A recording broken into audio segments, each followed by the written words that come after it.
Williams. Hello. Hey mate. How you doing? You all right? Yeah, very, very good. Excellent. Look, we talk about your greatest hits album that's just about to come out. It's called In and Out of Consciousness. Did you come up with the title? And if so, what's it all about? I didn't come up with the title. Danny from Stoke, who I've been writing the last couple of albums with, him and his brother Cal. Danny's girlfriend came up with it one day when we were in the house in Los Angeles. They come over to visit, and we were talking about the last 20 years, and I think she said, well, I've been in and out of consciousness for the last 20 years. And, you know, I've got my stickies on my computer that if I hear, you know, something that sounds poetic, I'll rip off and, you know, put in as my lyrics. And I thought that's a good one for an album title. And, you know, seeing as this one was coming out next, I thought it was perfect for 20 years of And all that went away was the price we paid. They say genius steals, don't they? Yeah. Yeah. Well, seeing as you mentioned it's been 20 years, you know, what's been the kind of highlights and lowlights for you over that whole 2-decade period? Too many to mention, really. You know, a personal first big highlight that kind of, fun enough, hasn't been bettered was when Take That single, Promises, went in the charts at 38. We'd cracked the top 40, and you know, we all jumped up and down, and I broke the bed in the hotel that we were in. And you know, I've never managed actually to recapture that feeling that we had at entering the charts at 38. You know, then there was a midweek that we had with It Only Takes a Minute Girl, and it was number 6, and that was pretty incredible. And after that, you're just on a roller coaster, and it's very difficult to take on board at any time what's actually happening to you. So, you know, as in personal highlights professionally have been the Albert Hall Swing gig, and Nebworth have been pretty incredible. You know, and also going down to South America and doing stadiums in places like Chile and Mexico, you know, and having a nice sized audience in Brazil. That's quite amazing. Aren't you like the biggest selling artist in Latin America or something? Biggest selling Anglo-Saxon artist. Okay, right. Which is what they call it down there. What do you think your appeal is to the Latin American audience? No idea. Don't know what my appeal is, full stop, but you know, especially over there, it's quite, you know, it's nice because first album came out and, you know, the detractors said it wouldn't translate, it's too British, wouldn't cross over anywhere, and you know, it's just nice, you know, mud in your eye. Yeah. When you're on stage in front of 75,000 in, you know, in Argentina, you know, at what's the football club? Football Club Argentina on? River Plate. River Plate. No, it was Independiente. Was it?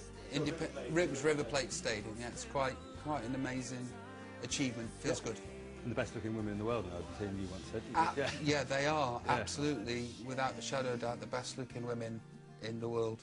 Now, Shame, obviously, you know, it's the new single, and you know the video's been in the news and so on. But I mean, what was it like for you actually sitting down in the studio with Gary after all this time? So, well, I say after all this time, you've never written before together, had you?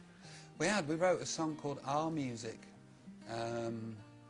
which was pre-anything, really. At his bungalow in Knutsford, and he'll have that on a tape somewhere.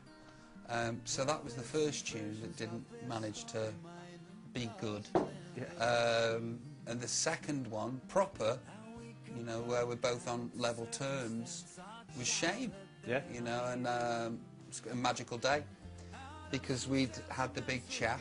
You know, we'd both sat down and gone, I think you're because of this, and this was my part in it, and I apologise for my part in it. And he did the same, and it was kind of magical, you know, stopping hating somebody and starting loving them again. Yeah. Who initiated that? Was it like a mutual thing? Well, Take That, we're in my band. We're in Los Angeles mixing the Circus album, and I think it's probably Marky that said come down, and I was a bit scared because there was 4 of them and they'd been together for a while, and I'd said some pretty horrible things about, you know, individuals, and I didn't know what the lay of the land was, you know, and I was feeling quite vulnerable at the time anyway, and I nearly didn't go, and I'm just so pleased that I did. 30 foot high at the back of Toys R Us. Now, the video, obviously, you know, the Brokeback Mountain theme and all the rest of it. Again, was that an idea you cooked up between yourselves, or was it suggested to you? No, it's my idea that, you know, I think that so many videos pass you by. They always probably, you know, revolve around having a nice car and being sexy, and then there being another sexy person that you try and get off with, and then inevitably you get off with them. And that's videos. Yeah.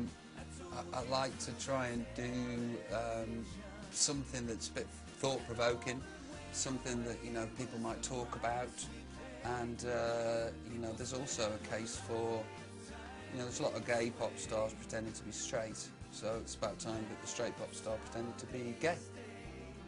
Interesting. Yeah. Concept. Concept album. So, you know, what do you consider to be your sort of greatest achievement? Not necessarily music, just Still in being life. alive. Yeah? It's quite, you know, an amazing achievement. I did hammer it. I battered myself an awful lot and put myself in perilous positions. And, you know, I think the greatest achievement is, you know, never having a job. That's been pretty amazing. Greatest achievement, I haven't drank for 10 years, which is pretty good too. The Albert Hall, Nebworth. Yeah. 3 million tickets sold for one tour. It's absolutely, you know, phenomenal. An amazing achievement. Pat myself on the back for that. It's pretty special. Do you ever think, why me? Why has this all happened to me? All the time. Yeah. All the time. And quite often when I'm on stage, which is not the best place to start thinking about things. You know, you look into the abyss and the abyss stares back at you. You know, we're only doing this. We're only showing off. Yeah.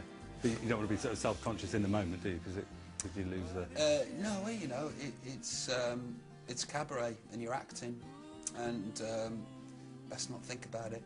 There's this We Sing Robbie Williams game coming out for the Wii. Were you involved in that, or was it just something you I sort of wrote gave the in? songs. But okay, that's quite a big involvement. Yeah. Yeah.